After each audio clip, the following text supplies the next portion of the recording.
Coming to you live from the administrative center of Somalia, Mogadishu. Welcome to Somalia's premier #1 station for news and updates, Dalsan TV. I'm your presenter, Abdurrahman Yusuf. Tonight, this is what we've store for you. Prime Minister Barre asserts Hamas as a liberation movement. Somali government calls for immediate end to clan violence. Former Al-Shabaab member Shego Ahmed Ali sentenced to 10 years for sheltering robbers. Somalia to employ 3,000 new teachers. Glad to have you back. Now let's delve into a full bulletin.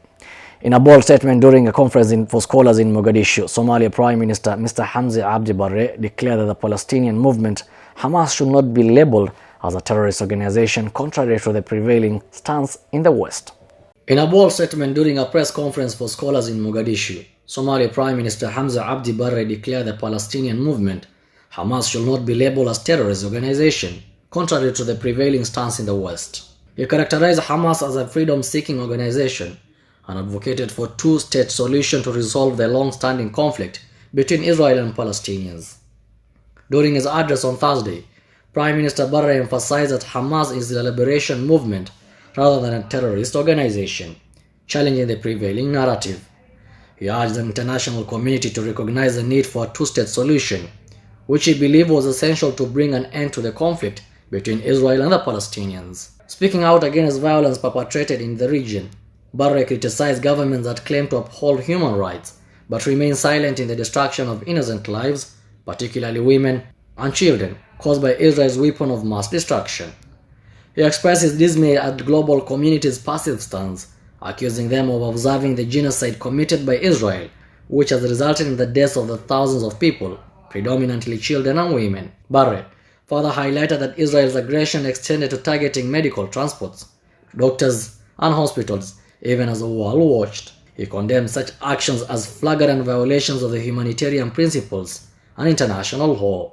The recent surge of violence between Palestinians and Israeli forces has had devastating consequences, claiming the lives of over 10,300 people, including 8,796 Palestinians, 1,538 Israelis. Prime Minister Barre's remarks have sparked intense debate and differing opinions among global observers. While some view his statement as a courageous defense of Palestinian rights and a call for justice, others criticize his stance, citing Hamas' history of violence and acts of terrorism. The Prime Minister's remarks highlight the complexities and deep-rooted tensions surrounding the Israeli-Palestinian conflict. It remains to be seen how his remarks will impact the diplomatic efforts and the pursuit of peaceful resolution between the two parties involved. An interesting story there. We'll see the impact that Mr. Barre's stories will have on Somalia, a country which really depends on grants from Western countries.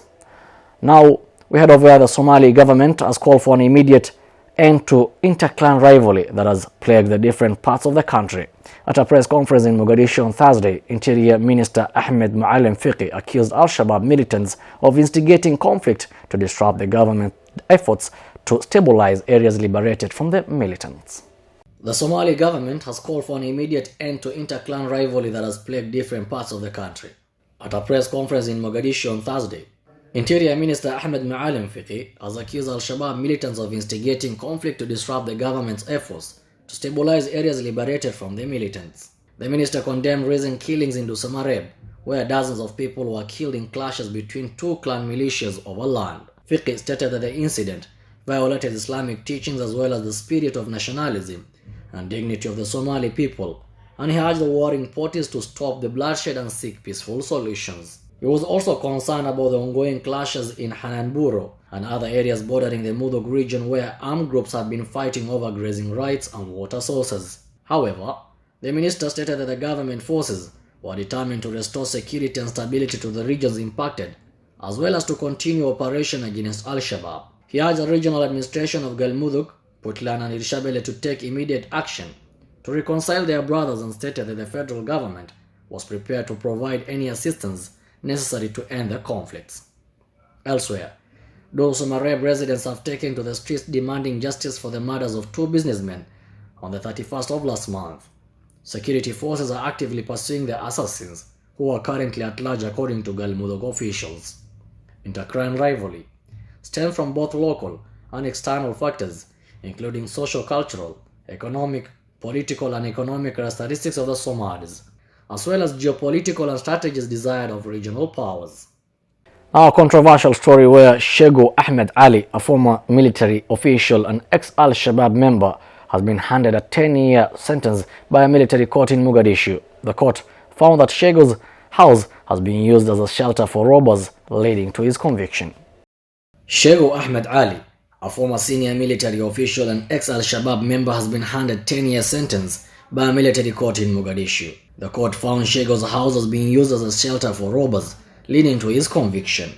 The sentencing of Shego Ahmed Ali was accompanied by the conviction of his troops, who were apprehended on August 19th of this year after a violent gunfight erupted in Kawo Godey neighborhood of the Darkenley district. The confrontation resulted in fatalities and injuries, prompting the military court to mete out appropriate punishments.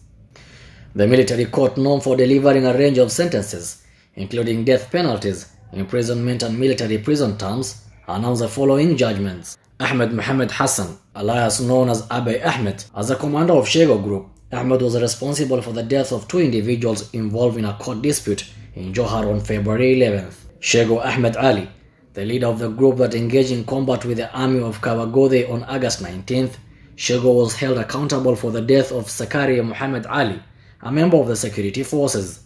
The court ordered him to provide compensation for the deceased as well as for the injuries caused, in addition to a 10-year military imprisonment. The court further sentenced 18 members of Shego's group to 6 years in military prison. They were also instructed to pay compensation to the families of 2 deceased individuals, Abdi Ahmed Shirar and Ahmed Hassan Ahmed, along with providing support to 6 injured soldiers. Major General Hassan Ali Nourshute, the president of the Court of First Instance of the Armed Forces, shared the details of the judgment with the media. The convicted individuals have the option to file an appeal within the designated legal framework. The federal government of Somalia has announced plans to hire 3,000 more teachers. This groundbreaking initiative aims to strengthen the country's education system and make quality education available to all.